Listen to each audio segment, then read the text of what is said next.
तो अकीका करना सुन्नत है। आप हजरात के घर में बच्चा या बच्ची पैदा हुई तो आप उसका अकीका करें, ये सुन्नत है। और एक सुन्नत को जिंदा करने में 100 शहीदों का सवाब मिलता है, सवाब भी बहुत है। लेकिन अगर किसी की इस्तिताअत नहीं और नहीं कर पाया तो उसको गुनाहगार भी नहीं समझा जाएगा, लेकिन वो सवाब उसे नहीं मिलेगा जो वो सुन्नत को अदा करने में उसको सवाब मिलता। हजरात, बहुत से लोग इस अकीके के मौके पर भी, जबकि अकीका सुन्नत है, इसमें भी दुनिया भर की खुराफात जोड़ लेते हैं, गाजे बाजे नाच तमाशे वगैरह। जैसे शादी में जोड़ लेते हैं वैसे ही इस अकीका में जोड़ लेते हैं। एक बात बताएं, एक तरफ से आप अपनी हांडी के नीचे आग जला रहे हैं कि मेरी हांडी गर्म हो जाए, दूसरी तरफ से आपने एसी का मुंह हांडी के ऊपर कर दिया कि ये ठंडी हो जाए, तो नीचे से जितना गर्म होगा ऊपर से उतना ठंडा हो जाएगा। बात जूं के तू रहेगी, एसी भी बराबर चलेगी, आग भी बराबर जलेगी, न ठंडा कर पाओगे न गर्म कर पाओगे, खर्चा भरपूर दोनों में हो जाएगा। ऐसे ही शादी कर रहे हो, सुन्नत है, सवाब का काम है। इधर तो आपने सवाब का काम शुरू कर दिया, उधर गाना नाच तमाशा करके हराम काम शुरू कर दिया। जितना सुन्नत में सवाब मिल रहा था उससे ज्यादा नाच गाना में अजाब मिल रहा है। हांडी तेरी जूं की तू रही। बात समझ रहे कि नहीं समझ रहे मेरे भाई? शादी सुन्नत है और सुन्नत अमल एक सवाब का काम है। 100 शहीदों का सवाब मिलता है एक सुन्नत को जिंदा करने में। और सुने, ऐसे ही अकीका सवाब का काम है, खतना करना ये भी सुन्नत है। समझ रहे हैं? ये सब सुन्नत के काम है। इन कामों में अगर हम हराम काम ले आए तो फिर ये जो सवाब का काम था इसको भी तू खो बैठा। पता चला खर्चा बराबर हो गया लेकिन हासिल वसूल कुछ ना हो सका। अगर चाहते हो कि कुछ हासिल हो तो सुन्नत को सुन्नत के तरीके से जिंदा करो, सुन्नत को सुन्नत के तरीके से अदा करो। इंशाअल्लाह सुन्नत का अदा करने का मजा भी आएगा और उसको अदा करने का सवाब भी मिलेगा। आज बहुत से लोगों को शादी करके भी सुकून नहीं मिलता, जबकि शादी सरापा सुकून है। लेकिन क्यों? इसलिए कि वो शादी सुन्नत रसूल के मुताबिक ना हो सके। अगर सुन्नत रसूल के मुताबिक होती तो पूरी शादी सरापा सुकून बन जाती। बात समझ रहे हैं?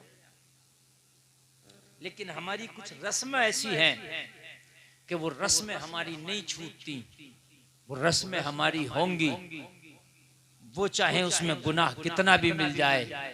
मेरे अजीजों, अगर जिंदगी में अल्लाह ने आपको कुछ नेक काम करने का मौका दिया है तो मेरे अजीजों उस मौके को ना छोड़ो, उस मौके को भुना लो। मरने के बाद तुम चाहकर भी नेक काम नहीं कर सकते। मरने के बाद रजिस्टर में ताला लगा दिया जाएगा, नामाए अमाल तुम्हारा बंद हो जाएगा। ओ मेरे अजीजों, तुम चाहोगे कि पूरी दुनिया अल्लाह हमसे बदला करके हमें दोबारा दुनिया में भेज दे? खुदा की कसम दोबारा दुनिया में तुम्हें नहीं भेजा जा सकता। वो दूसरे मज़ाहिब हैं जिनके यहाँ 7 जन्मों का तसव्वुर है। मजहब इस्लाम में तो बस एक बार ही दुनिया में आना है, दोबारा तुझे दुनिया में नहीं भेजा जाएगा, चाहे पूरी दुनिया का तू बदला क्यों नहीं कर ले। अब मुझे बताओ, जब दोबारा ये मौका ही नहीं मिल सकता, दोबारा ये चांस ही नहीं मिल सकता, दोबारा तुम दुनिया में आ ही नहीं सकते, जब ये आखिरी और पहली बार दुनिया में आए हो तो क्यों ना इस जिंदगी को ऐसा गुजारो कि तेरी जिंदगी सही गुजर जाए। क्यों ना गुजारो? शादी करते हैं यार, हराम काम साथ में चल रहे हैं, सुन्नत अदा करते हैं, हराम काम साथ में चल रहे हैं, हम नमाज पढ़ते हैं लेकिन कपड़े पाक नहीं, वजू सही नहीं, गुस्ल सही नहीं, नमाज पढ़ने का कोई फायदा नहीं।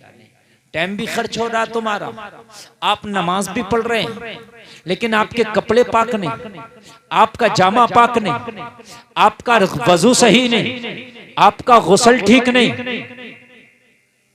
बैठ जाओ तुम, रुमाल वालो और रुमाल वाली बैठ जाओ।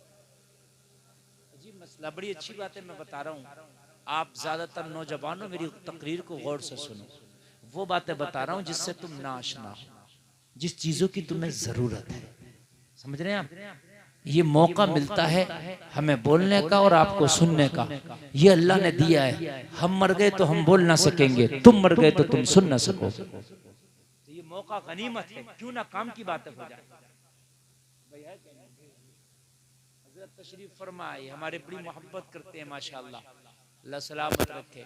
तो आप हजरात इनको मौके को आप, असल में ये नौजवान लॉबी क्या है, तकरीर सुनती है ना, वो मजे का कोई जुमला आ जाए जिसमें दिल गदगद हो जाए, बस ऐसी बात सुनेंगे, उसके बाद जो काम की बात है उसको नहीं सुनेंगे। यही तो बेवकूफी है। तो मेरे भाई, जो ये काम की बात मैं आपको बता रहा हूं, मरने के बाद अगर तुम्हारी कब्र पर जाके कोई मौलवी बताएगा भी तब भी तुम्हारा कोई फायदा नहीं होगा। जिंदा बता रहे हैं तो सुनो, और अगर जिंदा हो तो कोशिश करो। अगर आपका वजू ठीक नहीं और आपने नमाज पढ़ी तो आपकी नमाज नहीं हुई। अब आप ये अपने आप से पूछो कि आपको वजू करना आता है कि नहीं आता है। हर चीज अपने मन से नहीं चलती, हर चीज अपनी मर्जी से नहीं चलती। जो आप वजू करते हो वो आपके मन का है। जैसा आपने देखा लोगों को वैसा करना शुरू कर दिया, लेकिन एक बार किसी सही आलिम दीन को अपना वजू करके दिखाओ कि हजरत ये जो हम वजू करते हैं ये देखिए ठीक है क्या गलत है। आलिम दीन अगर ठीक कर दे तो समझ लो तुम्हारा वजू ठीक है, और आलिम दीन अगर मना कर दे तुम मानियो मत। अब क्योंकि मेरी तकरीर शुरू हो गई ना, जब तक तुम इसे खराब ना करोगे तो मानियो। बहुत अच्छी बात मैंने शुरू कर दिया, अब कोई भी डिस्टर्ब ना करे, बिल्कुल अच्छे से आप सुने। अगर वजू नहीं तो नमाज नहीं, समझ लीजिए आप। शराइत नमाज में से वजू है। नमाज की एक शर्त छूट जाएगी अगर वजू नहीं होगा तो, समझ रहे हैं आप। और नमाज की शर्त छूटी तो नमाज नहीं। अब वजू बहुत से लोग ऐसा करते हैं, ये सर्दी का मौसम है, मैं सही बता रहा हूं, मेरे नजर से तो 70% लोगों का वजू नहीं होता। मैं अपने नजरिए से बता रहा हूं, आपको यकीन ना आए तो जुमा के दिन मैं आपके साथ चलता हूं और मैं 70% लोग, 100 में से 70 लोगों को एक तरफ कर दूंगा निकाल के जिनका वजू नहीं होता। हाँ, ऊपर ऊपर कर लिया इस तरीके से वजू नहीं होगा, ठीक है। आपने बहुत से लोग वजू इस तरीके से करते हैं कि चेहरे पे पानी मारा, जोर से मारा, पानी इधर उधर भाग गया, चेहरा खुशक ही रह गया। जब तक के आपने आज़ाए वजू को इस तरह से ना धुलने के पानी बह ना जाए, जब तक वजू नहीं होता। अगर सुई के नोक के बराबर भी कोई जगह तेरे बदन पे ऐसी रह गई जहां पानी ना पहुंचा तो वजू नहीं हुआ। कितना है मसला, जरा गौर करिए, कितना है मसला है। हम वजू करते हैं, ये कोहनियां हैं, ये खुशक हो जाती हैं सर्दियों में। जब तक पानी तर करके इन्हें सही करके चिपड़ा ना जाए तब तक ये पानी से, इस पे पानी बह ही नहीं सकता। जाओ आप कितना भी डाल लेना लोटे से। बहुत से लोग ऐसे पानी करके ऐसे डालते हैं, यहीं से गिर जाता है। बहुत से लोग ऐसे करा, ऐसे करके करा, वो यहीं गिर जाता है ना। पहले पानी लेके चपड़ लो सही तरीके से, बिल्कुल गीला कर लो, फिर टोंटी के नीचे या तो हाथ इस तरीके से लगाओ, या फिर लोटा हो तो उसके टोंटे से अपना हाथ पे पूरा 3 बार पानी बहाओ। समझ रहे हैं आप? 3 बार पानी बहाओ। ऐसे ही चेहरा एक बार पानी मार के सही तरीके से मसल लो, फिर सही तरीके से ऊपर से पेशानी से पानी डालो जहां से बाल उगते हैं, ताकि नीचे तक बहता हुआ चला जाए। ये तरीका वजू का है। पैर की एड़ियां खुश्क हो जाती हैं सर्दियों में, इनमें पानी नहीं जाता। अच्छे से वजू करो। बहुत से एक लोटे में वजू करते हैं, आधा बचा देते हैं, और हमारा कभी 1.5 लोटे से कम वजू नहीं होता। एक लोटे में तशफ़ी नहीं होती, लेकिन एक लोटे में तो कम से कम होना ही चाहिए। एक लोटे से कम में वजू है तो घपला कर रहे आप। और ऐसा भी नहीं कि टंकी चला दी तो कई लोटों में कर रहा, वो इसराफ कर रहा। तो समझ रहे हैं आप? मैंने जो वजू का तरीका आपको बता रहा हूं, पहले गीला करो फिर पानी बहाओ, और ये यकीन हो जाए कि हर जगह पानी बह गया तब वजू होगा। हर जगह पानी बह गया तब वजू होगा। अगर नहीं बहा तो वजू नहीं होगा, याद रखो। और वजू नहीं तो नमाज नहीं होगी, नमाज नहीं होगी तो नमाज में मजा नहीं आएगा। तुम नमाज पढ़ने के लिए खड़े जरूर होगे, लेकिन दिल तेरा नमाज में नहीं लगेगा। इसलिए नहीं लगेगा, जब नमाज हो ही नहीं रही है तो नमाज में मजा कैसे आएगा? कुरान तो कहता है, देखो कुरान ने क्या कहा, इन्नस सलाता तन्हा अनिल फहशाई वल मुनकर। बताओ, कुरान कहेगा तो झूठ कहेगा कि सच कहेगा? जोर से बोले सारा मजमा, कुरान सच कहेगा ना? कुरान कहता है बेशक नमाज बेहयाई और बुरी बातों से रोक देती है। कुरान का ऐलान है, नमाज पढ़ो, बेहयाई और बुरी बातों से रुक जाओगे। लेकिन देखने में क्या आता है? नमाज भी पढ़ रहा, झूठ भी बोल रहा, नमाज भी पढ़ रहा, चोरी भी कर रहा, नमाज भी पढ़ रहा, दगा भी दे रहा, नमाज भी पढ़ रहा, दलाली भी कर रहा, नमाज भी पढ़ रहा, लोगों को भी सता रहा, नमाज भी पढ़ रहा, हराम काम भी कर रहा, नमाज भी पढ़ रहा, सूद भी खा रहा, नमाज भी पढ़ रहा, शराब भी पी रहा। क्यों? कुरान ने तो कह दिया नमाज बेहयाई और बुरी बातों से रोक देती है, लेकिन नमाज पढ़ने के बाद ये सब क्यों हो रहा है? तो इसलिए हो रहा है, नमाज पढ़ रहा है मगर नमाज हो नहीं रही है। नमाज पढ़ रहा है मगर नमाज हो नहीं रही है। अगर नमाज होती तो ये करते ही नहीं।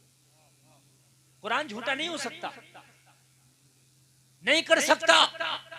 कुरान खुदा की कसम नहीं झूठा हो सकता। अगर नमाज हो रही है तो रब्बे काबा की कसम गुलफाम का यकीन कामिल है कि अगर नमाज हो रही है तो फिर ये बुरे काम कर ही नहीं सकता। नमाज रोकेगी, बेहयाई से रोकेगी। लेकिन नमाज के बावजूद मैंने तो यहां तक अपनी आंखों से देखा, इन आंखों से, जुमे की नमाज पढ़ी और नमाज से निकले और मस्जिद के बराबर में थोड़ी सी आगे को पल्ली बिछाई और वहीं ताश शुरू। जो जुमा पढ़ के आया वही जुमा पढ़ने के बाद ताश खेला। मैंने अपनी आंखों से देखा, मैंने अपनी आंखों से देखा। समझ रहे हैं? तो मुझे बता, अगर नमाज तेरी कबूल हो रही है तो तू ताश खेल लेता? कभी नहीं खेलता। आओ मैं तुम्हें तारीख कहने में बताता हूं। नमाज चोर को अब्दाल बना देती है। आवाज में दम नहीं आ रहा दोस्त, दम नहीं आ रहा। हाँ, मैं दम पैदा करो आवाज में। जब मैं खाना खा रहा था तो ये ऐसे बजा रहे थे मैं को कि खाना नहीं खाने दे रहे थे। और मैंने कई थी खाना खाते हुए कि जब मैं बोलूंगा जब देखूंगा कितना बजाएंगे। आता मैंने किसी से, ये मैक को जब बजाने से कमाल नहीं है, अब बजाओ।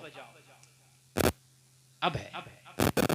अरे भाई बहुत गौर से सुनना। आखिल भाई मजा आ रहा है कि नहीं आ रहा?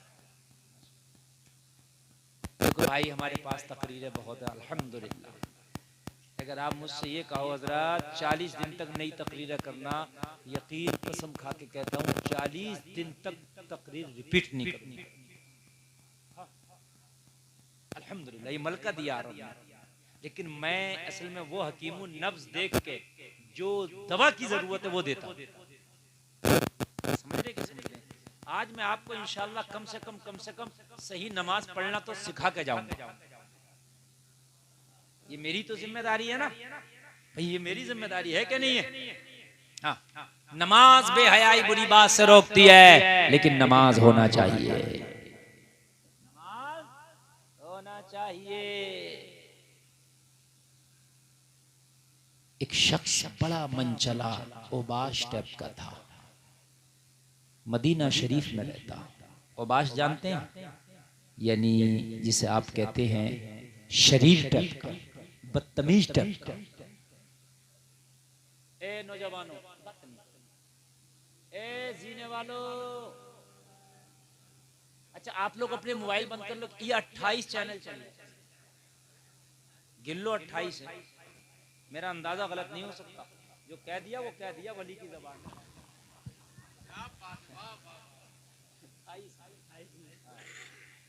तो भाई 28 चैनल चलने, तुम्हारी इसकी क्या जरूरत है?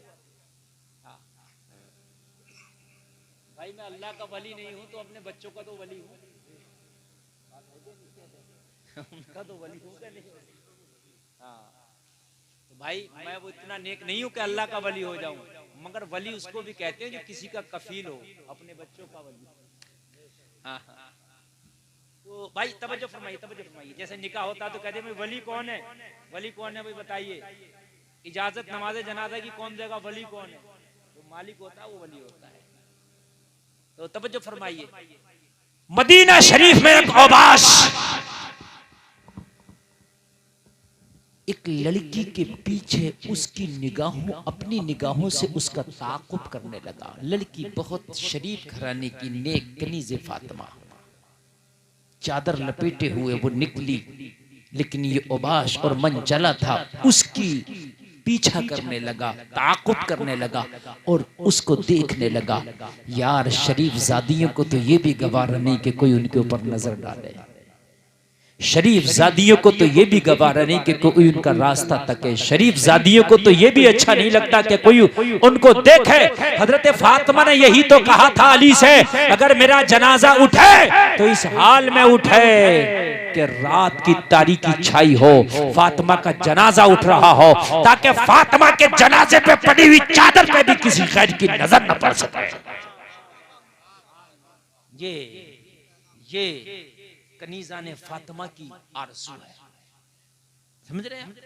कुछ ऐसी भी होती हैं कि वो चाहती हैं कि बाजारों में हमें कोई देखे, हमारे हुस्न की नुमाइश हो, मगर कुर्बान जाओ वो मदीना की लड़की जब निकली ना चादर ओढ़ के, मनचले ने जब उस पर नजर डाली ना तो उसे बर्दाश्त ना हुई, बस उसने रोक के पूछ लिया, ओ मनचले ये तो बता हमारा पीछा क्यों करता है, हमारे ऊपर नजर क्यों डालता है? कहने लगा, ओ खातून मैं दिल दे चुका हूँ, मैं शादी करना चाहता हूँ, मैं फरेफ्ता हो चुका हूँ। जलसे में आने वालों जरा गौर करो, लड़की नेक है, कनीज़े फातिमा है, लड़का औबाश है। कहने लगा मैं दिल दे चुका हूँ, दिल हार बैठा हूँ। और उसके बाद में जो डिमांड की वो डिमांड वो की जो शरीय एतबार से फिर भी जायज है, शादी की डिमांड। ये नहीं कि मैं मिलना चाहता हूँ, ये नहीं कहा कि मैं दोस्ती करना चाहता हूँ। आज तो शादी तो बहुत कम, पहले दोस्तियां हो रही हैं, मुलाकात है, उसके बाद शादी हुई नहीं तो नहीं हुई, पहले फ्रेंडशिप चल रही है, उसके बाद में दोस्तियां चल रही है,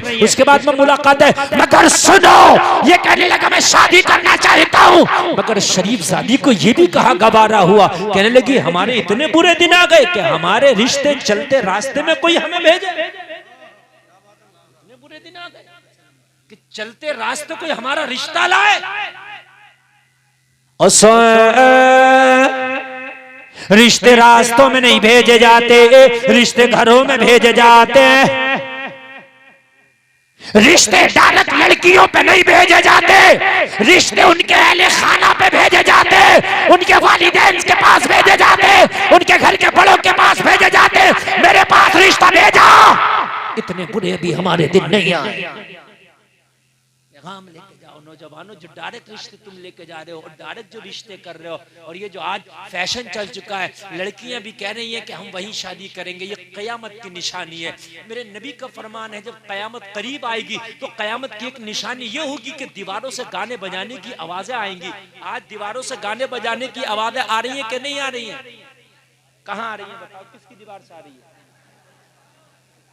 नहीं बताओ, कहाँ है बताओ, कोई बता सकता है? अच्छा मुझ में हंसने की बात नहीं, बात समझिए, कोई बता सकता आ रही है? देखो ऐसे आ रही है, मैं बताऊंगा, आपने सही कहा लेकिन शायद आप बता ना पाए।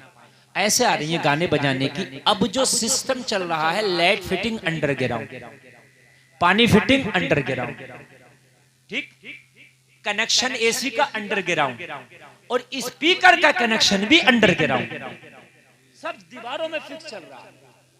बात है कि नहीं है? एलसीडी लगी है अंडरग्राउंड, दीवार से आवाज आ रही है, ये आ रही है। अल्लाह के रसूल ने फरमाया था कयामत की एक निशानी है कि लोगों की जान अच्छाई बुराई की खबर देगी।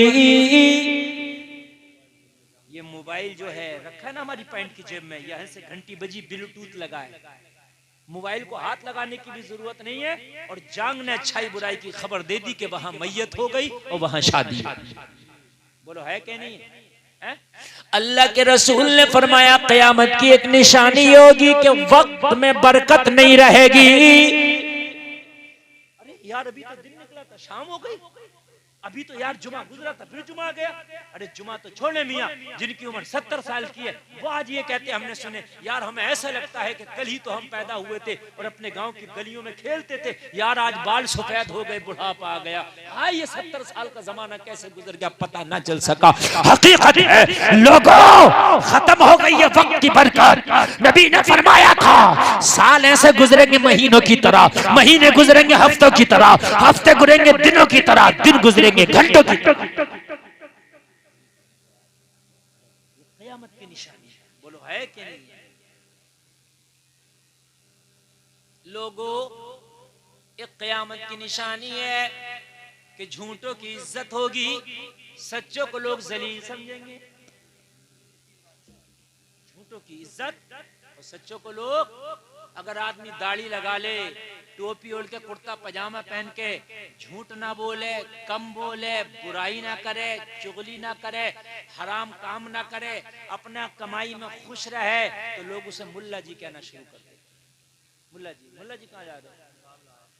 उसे बावला, आज मुल्ला जी बावले को कहा जाता है आज के दौर में, जबकि मुल्ला जी बहुत बड़ा लफ्ज था, मगर आज के दौर में। और जो झूठ बोले, चीटिंग करे, दलालियां करे, इधर का उधर करे, लोग कहे नेताजी जा रहे हैं। हकीकत बात मेरे भाई, हकीकत बात है ये, बात हंसने की नहीं, क़यामत की निशानी बता रहा हूं मेरे भाई। दिल पे हाथ रखो कि क़यामत कितने करीब है। मस्जिदों में और कब्रिस्तानों में लोग दुनिया की बातें करेंगे, क़यामत की निशानी है। बोलो हो रही है कि नहीं हो रही है? मस्जिदों में और कब्रिस्तान में, दोनों जगह ऐसी हैं, मस्जिद में अल्लाह को राजी किया जाता है, कब्रिस्तान में आखिरत को याद किया जाता है। लेकिन दोनों जगह मेरे भाई दुनिया की बातें हो रही हैं, ये क़यामत की निशानी। और बताऊं आपको क़यामत की निशानी, बेहयाई आम हो जाएगी। क्या हो जाएगी? बेहयाई। बोलो आम हो गई कि नहीं हो गई? आज अगर आप बेहयाई को रोकना चाहो तो आपको लोग बेवकूफ कह रहे हैं। अरे अजीब बेवकूफ आदमी। एक जगह शादी में आदमी ने कहा औरतें अलग मर्द अलग हो जाओ, तो उसे मारने तैयार हो गए। सब बोले शादी खराब कर रहे हैं हमारी। सही बता रहे। अगर आज आप ये कहो कि भाई जो आज बेहयाई चल रही है इसे रोको, तो लोग आपको दीवाना कहेंगे, पागल कहेंगे। हकीकत बता रहा हूं मैं। निजामे मैकदा को जिस तरह बिगड़ा है साकी, उन्हीं को जाम मिलता है जिन्हें पीना नहीं आता। हालात बहुत खराब है, बहुत खराब।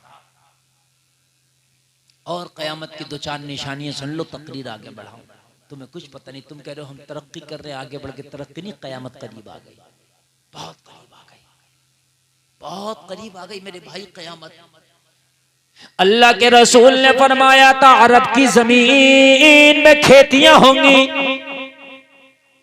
और हो रही हैं खेतियां। अरब में खेतियां नहीं थी, अब हो रही हैं, अब हो रही हैं। अल्लाह के रसूल ने फरमाया था फितनों का आगाज हो जाएगा, फितने बहुत ज्यादा होंगे। फितने देखो, आज हर गांव में 2-3 फितने, सही बता रहा हूं मैं, हर गांव में 2-4 फितने अलग, नए से नए फितने उठ रहे हैं, नए से नए फितने। नाच गाने वालों की इज्जत होगी, हीरो आ जाए, हीरोइन आ जाए तो लोग मरने तैयार होते एक झलक देखने के लिए। सही बता रहा हूं। हाँ, भाई हीरो आ रहा, हीरोइन आ रही है। हीरो हीरोइन नाचने गाने वाले तो क्या करने वाले मुझे बताओ? वो अलग बात है कि स्पेशल तरीके से नाच रहे हैं, बड़े स्टेजों पर नाच रहे हैं, लेकिन है तो नाचने गाने वाले, इसके अलावा तो कोई और नहीं है ना उनका काम। लेकिन आज इज्जत देखो उनकी, है ना?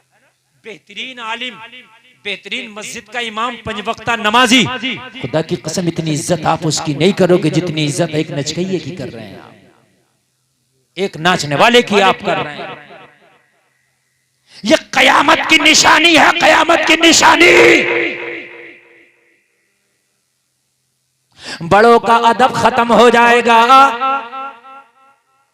आज बड़ों का अदब नहीं है, बिल्कुल खत्म है। पहले बड़ों के अदब बहुत ज्यादा थे। महल्ले का अगर कोई बुजुर्ग है तो उसके सामने नहीं बोलते थे, यार ताऊ बैठे हैं, चचा बैठे हैं, दादा बैठे, उनके सामने बात नहीं करता था, लेकिन आज चचा से कह रहा तुम्हें क्या पता, खामोश हो जाओ, मैं जानता हूं, तुम्हें क्या पता। सही बता रहे हैं मेरे भाई, ये क़यामत की निशानी है। और एक आखिरी निशानी बता दूं, तकरीर आगे बढ़ाऊं, निशानियां बहुत है मगर आखिरी बता दूं, लड़कियां अपने मुंह से बर मांगेंगी, अपने मुंह से कहेंगी मैं वहां शादी करूंगी। कह रही है कि नहीं कह रही है? कहने की बात कर रहे हैं आप। हद यहां तक है कि गैर मुस्लिमों तक से शादियां कर रहे हैं। बाप अगर टोपी भी उनके कदमों में डाल रहा है कि मेरी इज्जत की लाज रख ले, तो कह रही है खाक में जाए तेरी टोपी और खाक में जाए तेरी इज्जत। मैं अपने इश्क को जो है परवान चढ़ाऊंगी, मैं अपने इश्क की खातिर तेरी इज्जत को नहीं देखूंगी। हाय हाय लोगों, आज हमारी कलमा पढ़ने वाली बेटियां गैर मजहब वालों के साथ शादी और ब्याह रचा रही हैं। ये क़यामत की निशानी है, ये क़यामत की निशानी है मेरे भाई। क़यामत करीब है, बहुत करीब है, ज्यादा दूर नहीं बचा मसला। लोगों, जब उस लड़के ने उसका रास्ता रोका तो कहा मन चले सुन, तू शादी का पैगाम लेकर के आया है तो ये तरीका नहीं था, मेरे घर में शादी का पैगाम लेकर जाता, मेरे अहले खाना से शादी की बात करता। ये डायरेक्ट जब मुझसे शादी की बात कर ली, मेरे लिए मर जाने के लिए कोई जगह नहीं है, मेरा रास्ता तका है, लगता है जमीन फट जाए, मैं इस जमीन में धंस जाऊं। हाय मुझे कितनी हया आई है, जबकि चादर लपेटे हुए है, जबकि हिजाब में है, उसका चेहरा नजर नहीं आ रहा है, उसकी आंखें नजर नहीं आ रही है, उसके बदन का हिस्सा नजर नहीं आ रहा है, मगर फिर भी लड़के ने तका, उसे पसंद नहीं आया। लड़के ने शादी का पैगाम दिया, पसंद नहीं आया। कहने लगी ओ लड़के, मुझे तेरी ये बदतमीजी जरा बराबर भी नहीं भाई, मुझे नहीं भाई। जरा गौर से सुनना मेरे भाई, जो मैं जुमले बोल रहा हूं। अपने घर की बच्चियों को सबक दो कि अगर तुम्हारे घर की बच्चियों से, तुम्हारे घर की खवातीन से कोई गैर आदमी आके बात करे तो उससे सीधे मुंह बात भी ना करें। ये जो अंदाज है ना कि हंस के बात कर लिया, बात के मुस्कुरा के बात कर दिया, ये बिल्कुल जहर है। ये अंदाज बिल्कुल जहर है। अगर कोई गैर आए पहले तो बात ना करे, और कभी बहालत मजबूरी अगर ऐसा बात करने का मौका पड़ जाए तो इस तरह से बात करें जैसे बात करने में कड़वाहट है। जुमलों पर गौर करें। खवातीन उससे इस तरीके से बात न करें कि बहुत नरमी लगे उसको लहजे में, इसलिए कि वो दोबारा से बात करने की कोशिश करे। ये कौन है पीछे, ये जिसके टोपी भी नहीं है, भवें मुंडाए है, क्या कर रहा है मेरे भाई? तो अजीब मसला आया। ये इनका दिमागी तवाजुन तो ठीक है ना, सही ना है? मैं कह रहा हूँ दिमागी तवाजुन ठीक नहीं है। मैंने सही बता रहा, मैंने सही है। ए बेटा आपका तो ठीक है ना, आप देखो ना, आप देखो मेरे भाई, बड़ी काम की। मरोगे खुदा की कसम कब्र में हड्डियां निकलेंगी। 6 महीने के बाद एक औरत को कब्र से निकाला गया, खुदा की कसम कफन में सिर्फ हड्डियां थी अलग अलग और कुछ नहीं था। और वो खवातीन थी जो अपने बाल खोल के और बहुत ज्यादा मेकअप करके बाजारों में निकलती थी, अपने सर को तान के कि आज मुझसे ज्यादा कोई हसीन और जमील नहीं है, मगर खुदा की कसम कब्र ने उसकी हड्डियों के अलावा कुछ नहीं छोड़ा, सिर्फ हड्डियां थी। और हड्डियां भी एक दूसरी हड्डियों से अलग हो चुकी थी। किस बात पर नाज कर रहे हो, किस बात पर हंस रहे हो यार? सुन लो, मरना है। उस लड़की ने कहा सुन, मुझे तेरा ये रवैया पसंद नहीं आया, ये रवैया नहीं भाया।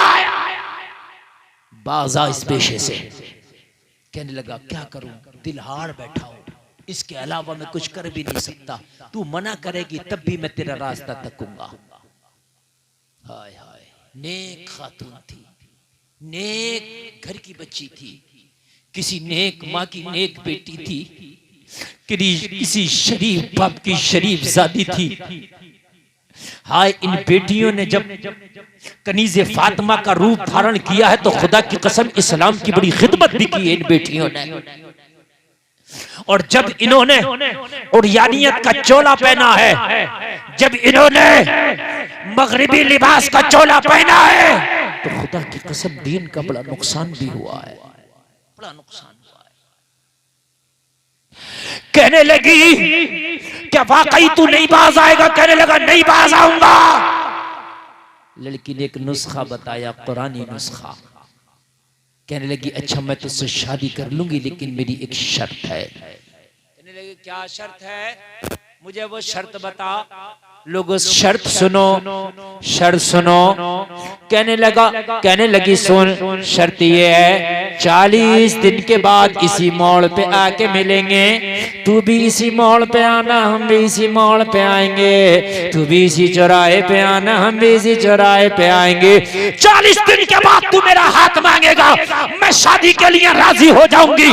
40 दिन से पहले यहाँ ना आना, 40 दिन तक मुलाकात नहीं होगी, 40 दिन के बाद होगी। कहने लगा मुझे ये सौदा मंजूर है। मैं दिल हार बैठा हूं, मुझे ये सौदा मंजूर है। ये मोबाइल वाले बंद कर लो, मोबाइल बेटा बंद कर लो, कोई फायदा नहीं। ना आवाज आ रही है बेटा, मैं ओरिजिनल बैठा हूं तुम्हारे सामने। बड़ा मसला आया। असल में 10-20 हजार का मजमा हो तो कोई टेंशन नहीं है, थोड़े मजमे को बड़ा अटेंड करना पड़ता है। ये सुबह को सारी तकरीरें आ जाएंगी, सब अपनी नेट पे सुनना। आप चाहे मुझे 1 रुपया मत दो, मगर बस मोहब्बत से सुनते रहो, यही तुम्हारा सुनने का नजराना। लड़की ने कहा 40 दिन के बाद मिलोगे। 40 दिन तक हमारी आपकी कोई मुलाकात नहीं। कहने लगा मुझे मंजूर है ये सौदा, मगर कहने लगी सुन तो सही साहब से मिला जाना चाहते हैं क्या? तो सौदा मंजूर है, मगर लड़की ने कहा ऐसे नहीं, क्योंकि कुरान सच है। अच्छा एक बात बताऊं, अगर तुम्हें कोई भी परेशानी आए, कुरान के मुताबिक अगर उसका काम करोगे, खुदा की कसम 100% कामयाबी मिलेगी। हम अपनी अकल के मुताबिक या दुनिया के मुताबिक करते हैं, इसलिए कामयाबी नहीं मिलती। जाओ रब्बे काबा की कसम खा के कहता हूँ, कुरान के मुताबिक करो। तुम्हारी तिजारत ना चले, कारोबार ना चले, तो उस तिजारत, उस कारोबार को चलाने के लिए आप मियाँ के पास जाकर ताबीज कराते हो, दुआ कराते हो। ऐसा होता नहीं है? और किस मियाँ के पास जाकर तवीज कराने? जिस मियाँ का कोई कारोबार न चला, उसने तवीज करने का ही कारोबार किया। उसका कोई कारोबार ही नहीं चला। उसका कोई कारोबार जब ना चला, पढ़ाई में कामयाब ना हो सका, बड़ा आलिम नहीं बन सका, कोई दुकान नहीं चल सकी, बिजनेस नहीं हो सका, तो आखिर में आके उसने कारोबार ये बनाया। उससे कह रहा मियाँ मेरे कारोबार की दुआ कर दो। अगर ये इतनी दुआ करता तो अपने ही ना चलाता। इसने तो खुद इसको कारोबार बनाया। बिल्कुल सही बता रहा हूँ। हाँ, जिसने इसको कारोबार बनाया, उससे कह रहा कारोबार चला दे, नहीं चलेगा। अब कुरान पर अमल कर, मैं बताऊं कैसे चलेगा, बता दूं? अरे बोलो लोगों सुनो, अगर कारोबार ना चले तो उस ना चलने वाले कारोबार में से भी अल्लाह की राह में खर्च करो। अल्लाह फरमाता 3रे पारे में, मसलुल्लज़ीना युनफ़िक़ूना अमवालहुम फ़ी सबीलिल्लाहि कमसली हब्बतिन अंबतत सबअ सनाबिला फ़ी कुल्ली सुंबुलतिन मिअतु हब्बा वल्लाहु युज़ाइफ़ु लिमन यशा वल्लाहु वासिउन अलीम।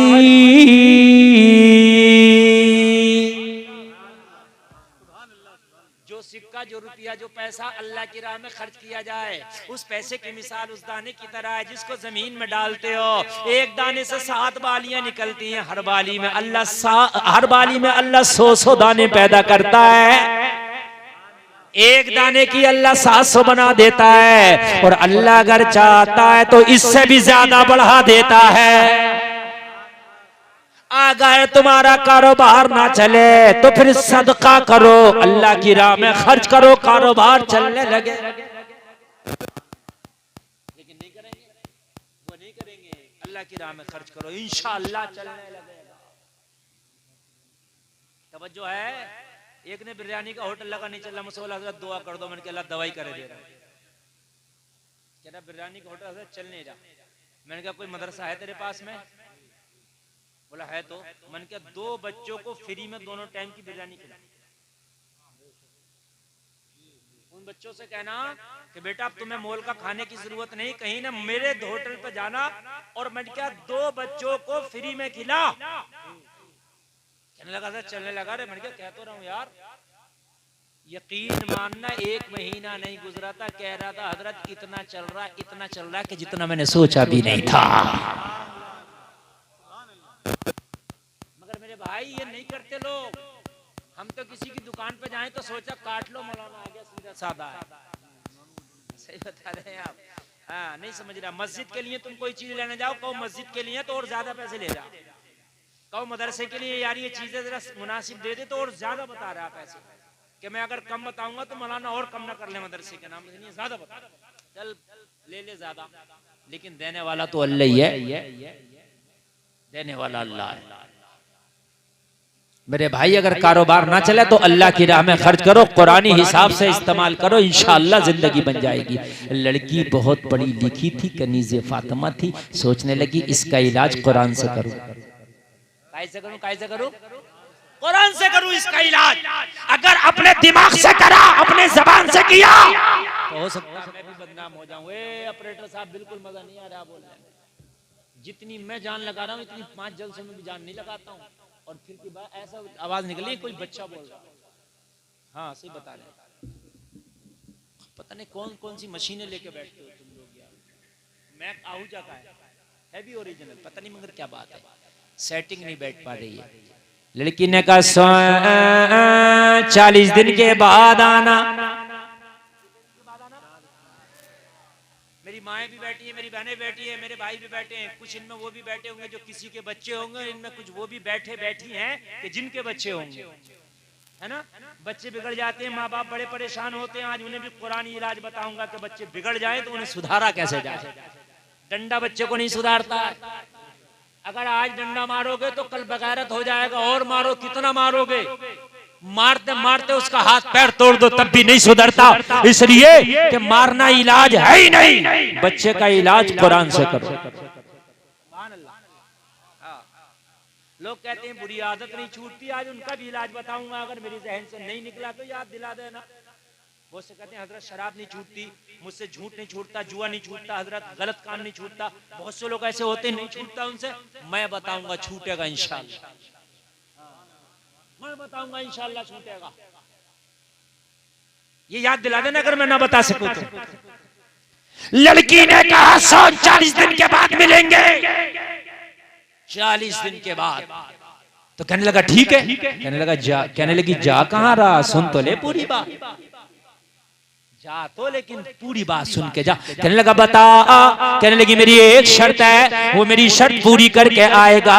40 दिन के बाद जब आएगा तब तुझसे शादी होगी। कहने लगा बता तेरी शर्त क्या है। तेरी शर्त अगर कितनी भी सख्त होगी पूरी कर दूंगा, अगर कैसी भी होगी तो मैं उसको पूरा कर डालूंगा। बता तेरी शर्त क्या है। लड़की ने कहा 40 दिन तक मस्जिद नबवी में पहली सफ में खड़े होकर उमर के पीछे बाजमात 40 दिन की नमाजें पढ़ के यहाँ के मुझसे मिलना, फिर शादी के लिए हाथ मांगना, फिर शादी हो जाए। नारे तकबीर, नारे रिसालत, फैज़ाने सरकारे मदीना, फैज़ाने गौसे आज़म, मसलके आला हजरत। नारे तकबीर, नारे रिसालत। बात समझ में आ रही है। उसने कुरान इलाज किया। कुरान क्या कह रहा, इन्न सलात तन्हा अनिल फहशाई वल मुनकर। कुरान कह रहा बेशक नमाज बेहयाई और बुरी बातों से रोक देती है ना। और बरसरे बाजार, है ना, सरे राह किसी लड़की से बात करना, छेड़ना, ये बेहयाई है। लड़की ने कुरानी नुस्खा दे दिया, कुरानी टैबलेट दे दिया, कुरानी इसको डोज दे दिया। 40 दिन तक उमर के पीछे मस्जिद नबवी में बाजमात पहली सफ में खड़े होकर नमाज पढ़ के आओ, और उसके बाद आके हमसे बात करना। तवज्जो फरमाया। बैठ जाओ, बैठ जाओ, बैठ जाओ। अरे यहाँ आगे बैठ जाओ, गद्दे पे बैठ जाओ। देखो एक आदमी भी इधर उधर होगा तो मैं डिस्टर्ब हो जाऊंगा, इसलिए कि तकरीर अपनी रटी रटाई नहीं होती, सुनी सुनाई नहीं होती। ये सुन लीजिए, तकरीर 2 तरह की चल रही है आजकल, रटी रटाई, सुनी सुनाई। अपनी दोनों से अल्हम्दुलिल्लाह अलग है। आप अगर जहन हाजिर रखेंगे तो फिर तकरीर होगी, और आप जाएंगे तो आपसे ज्यादा जगा हुआ और थका हुआ दोनों मैं हूं। मैं आपसे पहले चला जाऊंगा, लेकिन तकरीर ऐसी हो रही है, अगर आपने सुन के अमल कर लिया तो खुदा की कसम बारे के नियारे हो जाएंगे। कहने लगा बस 40 दिन की नमाज पढ़ना इतनी सी शर्त, अगर तू कहती तो 40 साल की नमाज भी पढ़ ले। मगर कहने लगी पहले 40 दिन की तो पढ़ के आ, उसके बाद तू देखना। हाय हाय हाय लोगों, यहाँ तो नमाजें भी चल रही हैं, हरामकारियां भी चल रही हैं। कहने लगा ठीक है, बात पक्की हो गई। लोगों मस्जिद नबवी में गया, नमाजें पढ़ता पहली सफ में खड़ा होता। मस्जिद नबवी में गया, नमाजें पढ़ता पहली सफ में खड़ा होता। हजरत उमर इमाम है, अल्लाह अल्लाह, इमाम भी लाजवाब है, मस्जिद भी लाजवाब है, नमाजी भी लाजवाब है। 40 दिन की नमाजें जब मुकम्मल हो गई, वो लोगों जरा गौर करना, वादा किया था कि 40 दिन में यहाँ मिलना है। जैसे ही 40 दिन की नमाजें मुकम्मल हुई, 40 दिन की नमाजें मुकम्मल करने के बाद वादे के मुताबिक उसी चौराहे पर आ गया, सरे राह आके खड़ा हो गया। लड़की भी वादे के मुताबिक आ गई। देखते हैं कि इस नौजवान में क्या तगय्युर और तबद्दुल आया है, देखते हैं इस नौजवान में क्या तब्दीली आई है। लड़की भी आई, वही हिजाब है, वही नकाब है, उसी हिजाब में आके खड़ी हो गई। लेकिन आज अंदाज कुछ अलग अलग थे, आज कुछ अदाएं अलग अलग हैं। लड़का 40 दिन पहले जब आया था तो निगाहें लड़की के ऊपर डालता था, लड़की के सामने देख के बात करता था। लेकिन 40 दिन की नमाज पढ़ के आया है तो निगाहें ऊपर नहीं उठी हैं, लड़के की निगाहें जमीन में गड़ी हैं। अब नहीं देखता निगाह उठा के। लड़के ने कहा ये तो बता, अब तेरी निगाह को क्या हो गया? 40 दिन पहले आया था तो नजर मेरे ऊपर डाल के बात करता था, नजर उठा के बात करता था। लेकिन अब आया है तो निगाहें झुका के बात करता है, निगाहें गिरा के बात करता है। तो लड़की से कहने लगा अरे क्या बताऊं, 40 दिन नमाजें क्या पढ़ी, दिल की दुनिया बदल गई, दिल की दुनिया बदल गई। 40 दिन पहले तेरा हुस्न मेरे दिल में बसता था, 40 दिन की नमाज़ें क्या पढ़ी, अब किसी दुनियादार का हुस्न दिल में नहीं बसता, मदीने वाले के हुस्न के दिल में बसते। वाह वाह जिंदाबाद। अब मदीने वाले के हुस्न के जलवे, सिर्फ मदीने वाले के, अब किसी के हुस्न की औकात ही नहीं रह गई। और तू जैसी अगर लाखों हो तो मेरे सामने बेकार है, इसलिए कि मेरे दिल की दुनिया बदल गई, मेरे दिल में मदीने वाले की मोहब्बत बस गई। और जो दिल मदीने वाले को दे देता है वो दुनिया के हुस्न पे खुदा की कसम अपने आप को कभी नहीं बेचता, वो कभी नहीं बेचता। लड़की ने कहा मुझे तो पता था कि मैं कुरान से तेरा इलाज करूंगी तभी हो पाएगा, मैंने इसलिए तुझे कुरानी नुस्खा बताया था। लोगों अगर नमाज सही दिल से पढ़ लो, सही तरीके से पढ़ लो तो खुदा की कसम खा के कहते हैं हर बुराई से दिल तेरा उठ जाएगा, बुरा काम करने को तेरा मन ही नहीं करेगा, कर ही नहीं सकता। लेकिन नमाज होना चाहिए। अगर वजू नहीं है नमाज पढ़ा तो नमाज काबिल कबूल नहीं, गुस्ल नहीं है नमाज पढ़ा तो नमाज काबिल कबूल नहीं, कपड़ा पाक नहीं है नमाज पढ़ा तो नमाज काबिल कबूल नहीं। जैसे हमारी माँ बहनें कह देती है दूध पीते बच्चे का पेशाब जो है नापाक नहीं है, पाक नहीं, दूध पीते बच्चे का पेशाब भी नापाक है। अगर वो भी गिर जाए आपके बदन पे, आपके कपड़ों पे, तो कपड़ा नापाक, बदन नापाक, धुलना जरूरी। और जिस तरीके से पाक करने का तरीका है उस पाक करने के तरीके पर पाक करोगे तब पाक होगा, वरना पाक नहीं होगा। अगर आप नापाक हैं, अगर कपड़ा नापाक पहना हुआ आपने गुस्ल किया, गुस्ल नहीं होगा। नापाक कपड़ा अलग हटा के पाक कपड़ा पहन के गुस्ल करो तब पाक होगा। और सुनिए, बड़ी नापाकी तो बहुत बड़ी बात है मियां, कि आदमी का मतलब ये है कि पेशाब लगा है या और कुछ जो है नापाक चीज लगी है, वो तो बड़ी बात है।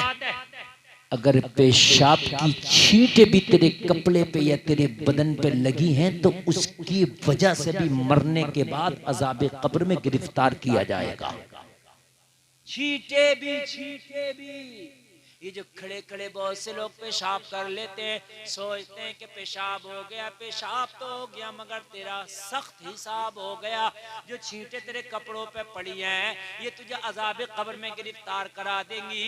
और मेरे भाइयों, नापाकी से बचो तहारत और सफाई आधा ईमान है। अपने अंदर सफाई पैदा करो, सफाई लाओ। आज तो इस तरीके के मेरे भाई बाथरूम चल रहे हैं, वो इंग्लिश सीटें आ गई हैं, इंग्लिश वाली, उसमें आदमी मुश्किल से ही पाक रह पाता है, इसलिए कि उसमें आदमी लगभग नापाक छींट आने है। वो जो वेस्टर्न सीट चल रही है, और लोग शौक में, वो मोहताजों के लिए है। अगर यार कोई मोहताज है, पैर नहीं मुड़ पा रहा, मजबूरी है, तो ठीक है, वरना खुशी खां उसको अपने घर में ना लगवा। लेकिन भाई आज वीआईपी बंदा, वीआईपी, और वो सीट को लगवा रहा, वो सीट तुझे नापाक किए बगैर छोड़ेगी नहीं। काम की बात सुने आप, पैसा भी लग रहा और नापाक भी हो रहे हैं।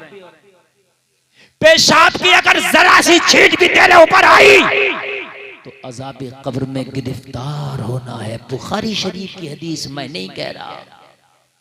आमीना के लाल, नबियों के सरदार, मदीने के ताजदार, पैगंबर आजम एक रास्ते से गुजरे, मेरे नबी की नजर दो कब्रों पे पड़ गई। बुखारी की हदीस, हजरत इब्ने अब्बास इसकी रिवायत करते हैं, नबी ने दोनों कब्रों को देखा और दोनों कब्रों को देख के मेरे नबी ठहर गए, मेरे नबी रुक गए, और रुकने के बाद मेरे नबी ने फरमाया, अम्मा अहदुहुमा फकान ला यस्ततिरु मिनल बऊल।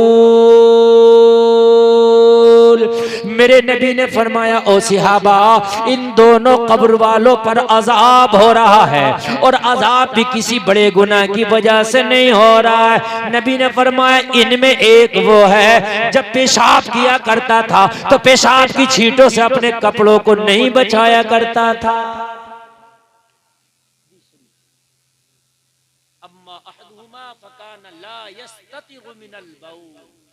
कान खोल के सुने, बाज बात तो एक हफ्ता बगैर इस्तिंजा का रह रहा है, उससे कहो कि भाई नमाज पढ़ ले, तो क्या कह रहा मौलाना, कपड़े पाक नहीं है, मरेगा तो क्या फरिश्ते से भी कह देगा कि अभी मेरी रूह ना निकाल, मेरे कपड़े पाक नहीं है। ऐसी नापाकी के आलम में जाना होगा।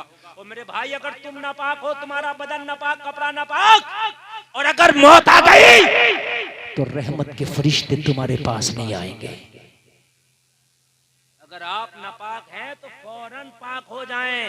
अगर रात में किसी टाइम में, टोपे वालों, रात में किसी टाइम नापाक हो गए तो उसी वक्त पाक होना जरूरी है। इंतजार सुबह का ना करो, क्या मालूम सुबह से पहले तुम्हारी मौत आ जाए। बात समझ में आ रही है नहीं? असल में ये तकरीर जो थी कुछ पढ़े लिखे लोगों में करने की थी, और मैंने आप लोगों में कर दी। आप लोग हैं कि बस जल्दी से मौलाना कुछ इधर उधर की बात करें जिसमें हमें मजा आए, हंसें और अपने ठट्टे लगाएं और चले जाएं। और वो तकरीरें मैंने कर दी बंद, बिल्कुल बंद, इसलिए कि मैंने वो इसलाह के लिए की थी वो तकरीरें भी, मगर चैनल वालों ने उस पर ईमू लगाया, खी लगाया, और करने के बाद में उसका माना ही दूसरा कर दिया, उसका माना ही अलग कर दिया।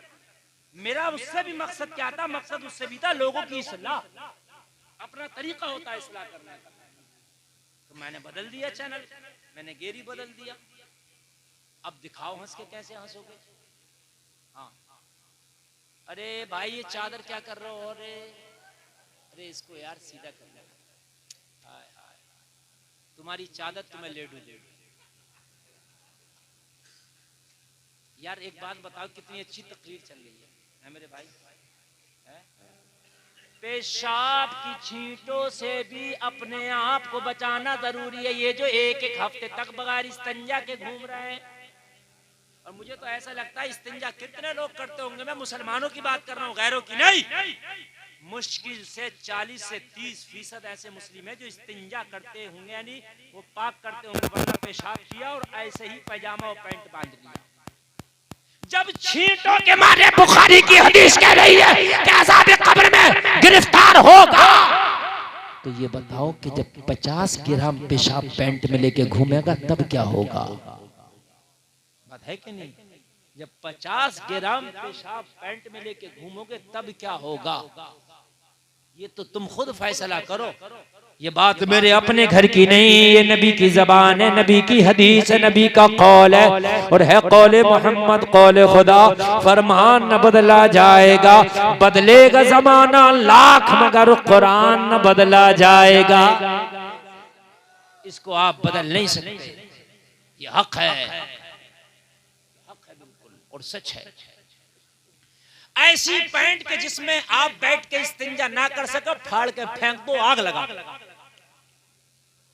देखो मैं पैंट पहनने मना नहीं कर रहा हूं, सुन लीजिए आप, मैं ये नहीं कह रहा कि साहब बिल्कुल पैंट ना पहनो, आप पैंट पहनो, लेकिन ऐसी पहनो कि जिसमें आपकी पाकी का सही ख्याल रह सके, पाकी हासिल कर सको, ताकि आप हाजत सही से, आप हाजत से फारिग हो सको, नमाज पढ़ो तो रुकू और सजदा ठीक से हो सके। ऐसी पैंट पहनो, ऐसी पैंट पहनो जिसमें आपकी पिंडलियां और जांघें जाहिर ना हो, यानी चुस्त ना हो, ढीली हो। ऐसी पैंट आप पहन सकते हैं, लेकिन वो पैंट पे जो चुस्त है, जिसमें जांघें पता चल रही हैं, आपकी पिंडलियां पता चल रही हैं, जिस्म के उतार चढ़ाव, नशेबो फराज का पता चल रहा, ये पैंट जायज नहीं है। जिसमें आप पेशाब नहीं कर सकते, बैठ नहीं सकते सही से, वो पैंट आपकी जायज नहीं है। मेरे भाई कान खोल करके सुनो, अगर ऐसी पैंटें हैं तो आज के बाद उन पैंटों को मुकम्मल तरीके से अपने से दूर कर दो, इसलिए कि अगर इन पैंटों ने तुम्हें नापाक कर दिया तो कब्र के अजाब में गिरफ्तार होना पड़ेगा। मामला बड़ा खतरनाक है,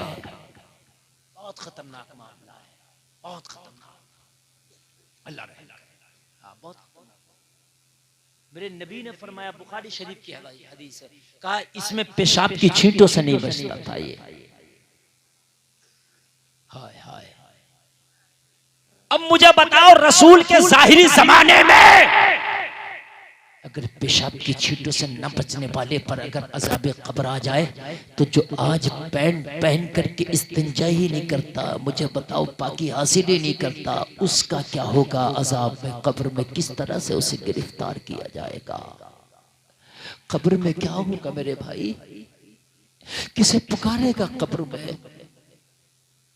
और मेरे मुसलमान भाई, जब मौत आएगी ना तो एक सांस की भी मोहलत नहीं दी जाएगी, इसलिए हर वक्त पाक रहो। अगर रात में नापाक हो जाओ तो सुबह होने से पहले पाक हो जाओ। और एक बात बताओ मेरे भाइयों, तो बड़ी अच्छी फैसिलिटियां है, हर घर में गुसल खाना बना हुआ है, हर घर में नहाने की सुविधा है, टोटी है, टंकी, पानी लगे हैं, गर्म के लिए गीजर लगे हैं। और मेरे भाइयों 1400 साल पहले जाओ, न घर में टोटी है, न घर में टंकी है, न घर में नल है, न घर में कोई गीजर है, न गैस का चूल्हा है। और मेरे भाइयों सर्दियों की रातें आती थी, लेकिन अल्लाह वालों को अगर गुसल की हाजत हो गई तो उसी वक्त गुस्ल किया करते थे और पाकी हासिल किया करते थे, ताकि मौत आए तो पाकी के आलम में। आज ऐसे के ऐसी नापाकी के आलम में मेरे भाई जिंदगी गुजर रही है। जिस घर में जुनूबी हो, जिस घर में नापाक शख्स रहता हो, उस घर में रहमत का फरिश्ता नहीं आता। अच्छा एक बात बताऊं मैं आपको, ये मोबाइल वाले सुन लो, या तो इस मोबाइल को तोड़ दो या छोड़ दो। ये मोबाइल जो है लैला से भी आगे हो गया, लैला को भी मजनू कभी भूला होगा, मैं इस मोबाइल को नहीं भूलता। हद हो गई मेरे भाई, ये जो तकरीरें चल रही हैं ये अभी चल रही हैं, फिर नहीं मिलेंगी तुम्हें जो हो रही हैं। और एक बात बताऊं मैं आपको, लो बताए दे रहा हूं, अभी सुन लो। क्या टाइम हुआ? 12:15। तकरीर कब शुरू हुई है? 1 घंटा हो गया तकरीर। हाँ, आप क्या समझ रहे हैं? 1 घंटा हो गया। आप क्या सोच रहे हैं हम बातें करेंगे, मैं सुनाता रहूंगा? ये कोई मशीन नहीं है, आप अगर सुनोगे तो सुनाऊंगा, वरना 1 घंटा तकरीर जलसे में मेरी होती है, और वो मेरी हो गई। बड़ी बड़ी कॉन्फ्रेंस में हो गई 1 घंटा। अब अगर आप सुन रहे हैं तो 5-10 मिनट बढ़ाऊं, और नहीं सुन रहे हैं तो मुझे भी शौक नहीं है। बोलिए बढ़ाएं कि नहीं बढ़ाएं? हाँ, तो इसलिए आप खुदारा थोड़ी देर जरा मोहब्बत से सुने। ये मैं भी समझ रहा हूँ ये खुशक तकरीर हो रही है, मैं भी समझ रहा हूँ आपको मजा नहीं आ रहा होगा, लेकिन खुदा की कसम अब नहीं मजा आएगा तो मरने के बाद मजा आएगा। ये ओरिजिनल मौलवी की तकरीर हो रही है जो एक आलिम को बोलना चाहिए। मेरे भाई, अगर किसी औरत को बच्चा पैदा हो, वह निफास की हालत में हो, तो बहुत से लोग उस कमरे में जाना पसंद नहीं करते कि अरे भाई इसमें वो औरत है जो निफास की हालत में है। हाँ वाकई नापाकी का अय्याम होते हैं, मैं मानता हूं। बहुत से लोग उस बिस्तर पे बैठना पसंद नहीं करते। सुनो, अगर किसी ने इस्तंजा नहीं किया तो उस औरत में और इसमें कोई फर्क नहीं है। ये भी नापाक, ये भी नापाक। तू इतना अच्छा हो गया कि हर जगह घूमे फिरे, उस औरत को तो इतना बुरा समझ रहा है कि उसके साथ खाने भी तैयार नहीं। उस औरत के साथ शौहर खा भी सकता है, पी भी सकता है, उसके बिस्तर पे बैठा भी जा सकता है, जिनसे पर्दा नहीं है। समझ रहे हैं आप? पूरा इलाका थोड़ी भी नापाक हो गया, पूरा कमरा थोड़ी नहीं नापाक हो गया।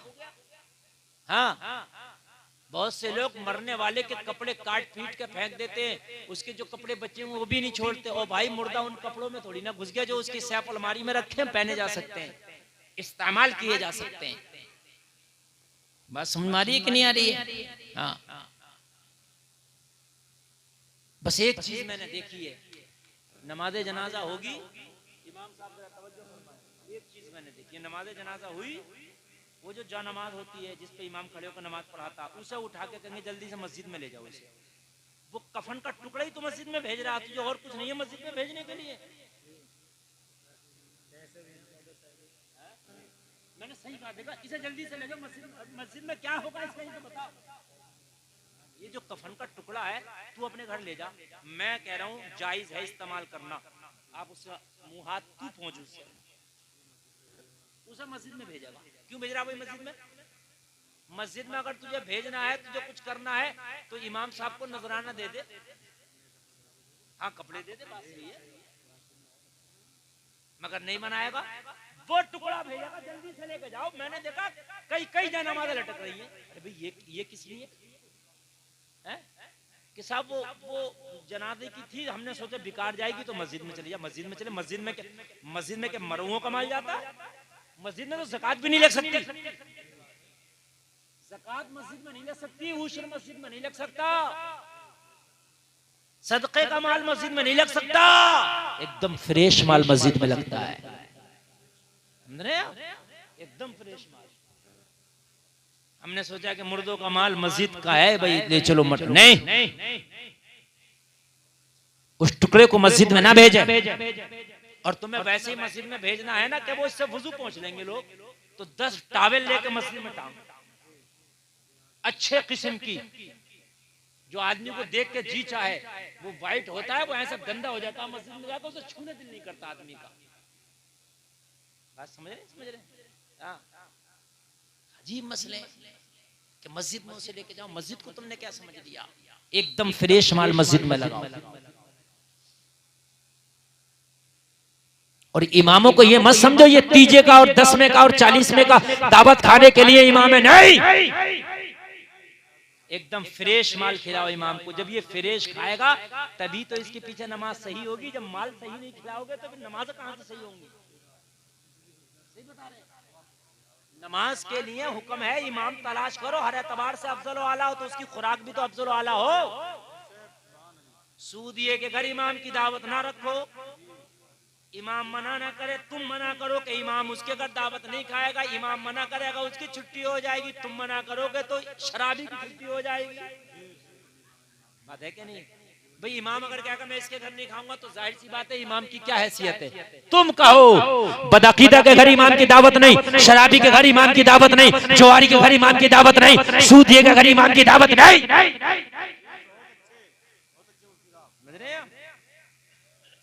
और जिसने हराम काम खुल्लम खुल्ला कर रहा है, वो चाहे कोई भी हराम काम हो खुल्लम खुल्ला, उसके घर इमाम की दावत नहीं। ये तुम बनाओ। मैं कह रहा हूं 40 घर में इमाम की दावत ना हो, 4 घर में होगी, हफ्ते में हर हफ्ते में 2 दिन खिलाओ, क्या हो गया? मर जाओगे क्या? हर हफ्ते में अगर इमाम को 2 दिन खिला दिए तो क्या हो गया? अल्लाह उसके हिस्से का रिस्क तेरे दस्तरखान पे देगा। 4 हो चाहे, लेकिन इसलिए देखो एक बात बताओ, जब इमाम हलाल खाएगा तो हलाल बात बताएगा, जब इमाम को हलाल खिलाओगे नहीं तो डंडे की नोक पे डंडे ठोक के वो सही बात कैसे बोलेगा? बात है कि गोल मोल रोजी खिलाओगे तो बातें भी इमाम को बहुत ठोस होना चाहिए। और सही बात यह है कि इमाम गोल मोल यूं ही हो रहे कि मेरे भाई कान खोल करके सुनो, हमने समझ लिया कि मदरसे के बच्चे ज़कात और उशर का खाने के लिए नहीं। कोशिश करो कि इमाम को हर हाल में फ्रेश माल खिलाओ, हर हाल में अच्छा माल। और इन लोगों को दावत ना होने तो जो मैं बता रहा हूं आपको। कोई और भी पागल, सारे पागल आज यहीं बैठ गए हैं क्या? हैं? अजीब मसले हैं, सारे पागल यहीं बैठ गए मुझे लग रहा।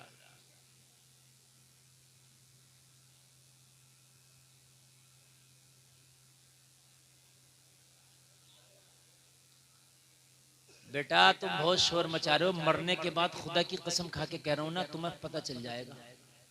तुम अभी जानते नहीं हो। बादब बानसीब बेअदब बेनसीब है। अगर काबे में रह के भी बेअदबी करोगे तो खुदा की कसम, अबू जहल काबे में ही जाता था, आता था, मक्का में पैदा हुआ, मक्का में रहता था, लेकिन कुछ हासिल ना कर सका इसलिए कि बेअदब था।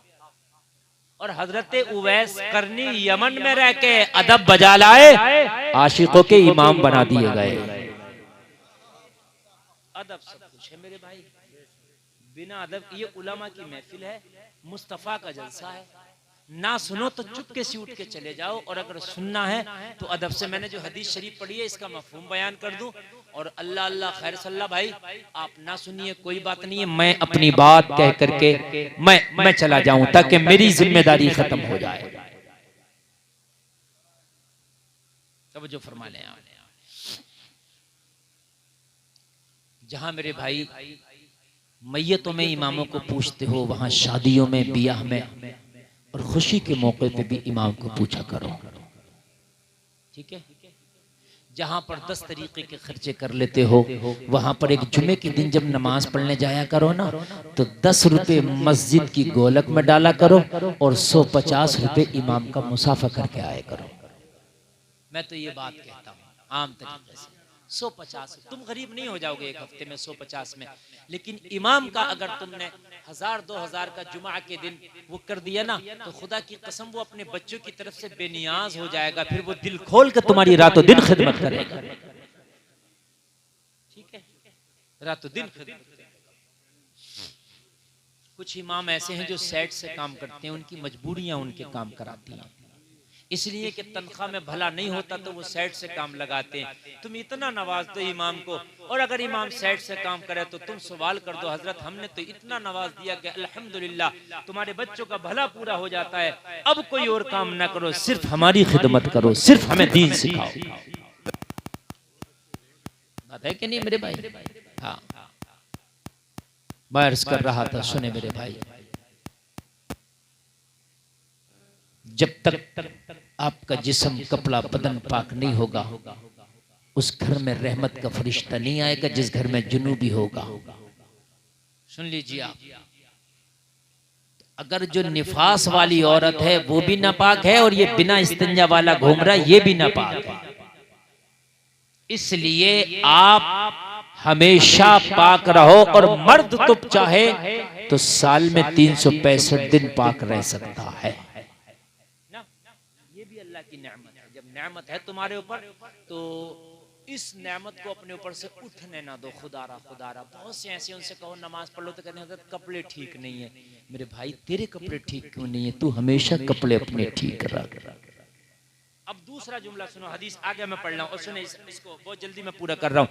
व अम्मल आखरु फकान यमशी बिन्नमीमा, मेरे नबी ने फरमाया इनमें दूसरा वो है जो अज़ाब कब्र में गिरफ्तार किया गया कि ये चुगली किया करता था। क्या करता था? चुगली। ये बड़ी अहम बात है, इस पे मैं थोड़ी देर गुफ्तगू कर लूं, मेरी माँ बहनें भी सुन लें और आप लोग भी सुन लें। ये दूसरा वो है जो चुगली किया करता था। चुगली क्या है लोगों? चुगली इधर की बात उधर करना, इधर की बात सुनो दूसरों से कहना, यहाँ की बात सुनो वहां कहना, वहां की बात सुनो यहाँ कहना, ये चुगली है। अगर किसी के अंदर कोई बुराई है, उस बुराई को दूसरों से बयान करना ये चुगली है, और चुगली शराब से बड़ा गुनाह है।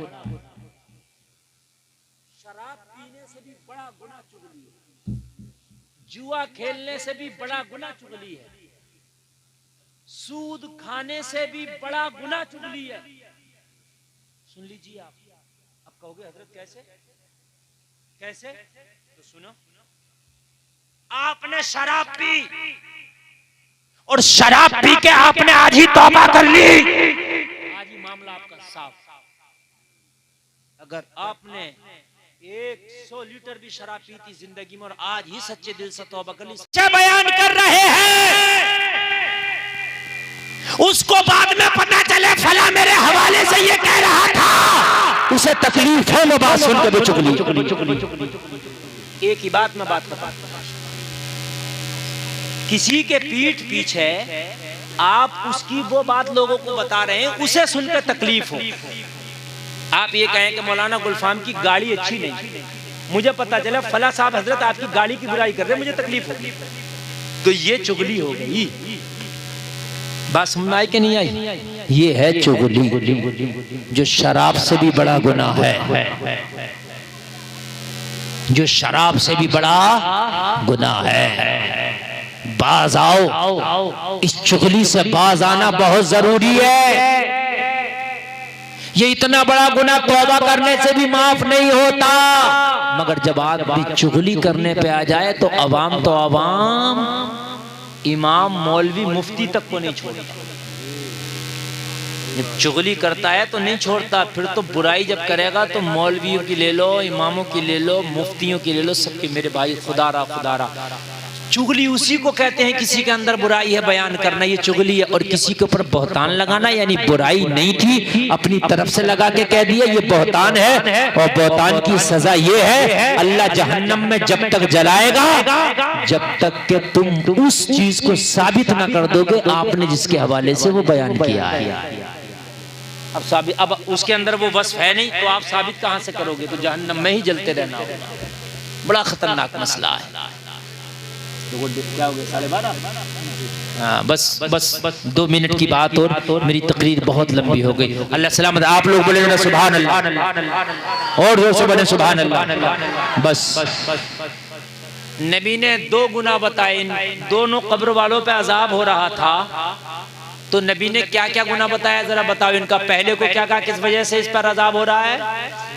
पेशाब की छींटों से नहीं बचता था। दूसरे पे किस वजह से अजाब हो रहा है? चुगली करता था। बस ये 2 चीजें मैंने हदीस की बयान की, दोनों की वजह से इनका अजाब हो रहा था। अब नबी ने क्या किया? अखज़ा जरीदतन रक़बा फशक़्क़हा बिनिस्फ़ैन।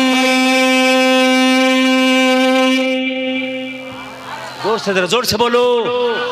मेरे नबी ने एक तर शाख, तर कहते हैं गीली शाख को, किसी दरख्त से गीली शाख तोड़ी, फशक़्क़हा बिनिस्फ़ैन, 2 टुकड़े कर दिए। सुम्मा गरज़ा फ़ी कुल्लि क़ब्रिन वाहिदा, दोनों टुकड़ों को एक कब्र पे मेरे आका ने लगा दिया। क़ालू या रसूल अल्लाह लिमा सनअत हाज़ा। मेरे नबी ने जब ये दोनों टुकड़े कब्रों पे लगाए तो सारे सहाबा पूछ लिए आका ये आपने किस लिए किया? ये आपने किस लिए किया? फ़क़ाल लअल्लहु अन युख़फ़्फ़िफ़ अन्हुमा मा लम ययबिसा। मेरे नबी ने फरमाया ये जब तक तर रहेंगे, तर गीली रहेंगी, जब तक अल्लाह की हम्दो सना बयान करेंगी, और इनकी हम्दो सना बयान करने के सदक़े में अल्लाह इनके अज़ाब कब्र में तख़फ़ीफ़ करता रहेगा। इसी हदीस से कब्र पे फूल डालने का हमें जवाज़ मिलता है। जो ये कहते हैं कब्र पे फूल डालते हो, ये कहाँ से जायज़ है? तो बुखारी की इसी हदीस से कब्र पे फूल डालने का जवाज। नबी ने तर शाखें लगाई, जब तक तर रहेंगी अल्लाह की हम्दो सना करेंगी, कब्र वाले के अज़ाब में तख़फ़ीफ़ होगी। तो अगर गीली शाख तर होती है तो फूल तो तर बतर होता है। इसे तो अगर मैं मसलूं तो शाख में पानी नहीं निकलेगा, लेकिन इसमें पानी निकल आएगा। बोलो है कि नहीं है? इस वजह से कब्र पर चादर नहीं डालो, बल्कि आप डालो तो फूलों की चादर डालो। फूल कपड़े की चादर डालने से बेहतर ये फूलों की चादर, या फूल डाल, घास डाल हरी, तो इससे क्या है, वो जब तक हरी भरी रहेगी, जब तक कब्र वालों को उसका फायदा पहुंचता रहेगा। इसीलिए कब्रिस्तान में जो घास होती है उसे बिल्कुल जड़ से खत्म नहीं करना चाहिए। इसीलिए उलमा फरमाते हैं वो घास भी अल्लाह की हम्दो सना करती है और उससे जो है कब्र वालों को फायदा पहुंचता है। अल्लाह हमें कहने से ज्यादा अमल की तौफीक अता फरमाए। उठकर कोई नहीं जाएगा, आजम इकबाल की नात होना है और फिर आपने सुनना है। मैंने आपको बताया नमाज पढ़ो बेहयाई और बुरी बातों से रोकती है, लेकिन नमाज पढ़ो वजू ठीक हो, गुस्ल ठीक हो। मैं खाली वजू के बारे में आपको बता पाया और मेरी तकरीर खत्म हो गई, और मैंने मगर इतना आपको इशारा कर दिया कि कपड़ा पाक हो, बदन पाक हो, फिर नमाज आप सही से पढ़ो, इंशाअल्लाह बेहयाई और बुरी बातों से रुक जाओगे। एक बार कलमा शरीफ पढ़ो, ला इलाहा इल्लल्लाह मुहम्मदुर रसूलुल्लाह। उठकर कोई नहीं जाए, एक नात कलाम सुने, उसके बाद सलातो सलाम दुआ के बाद जाएं। वमा अलैना इल्लल बलाग। अस्सलामु अलैकुम।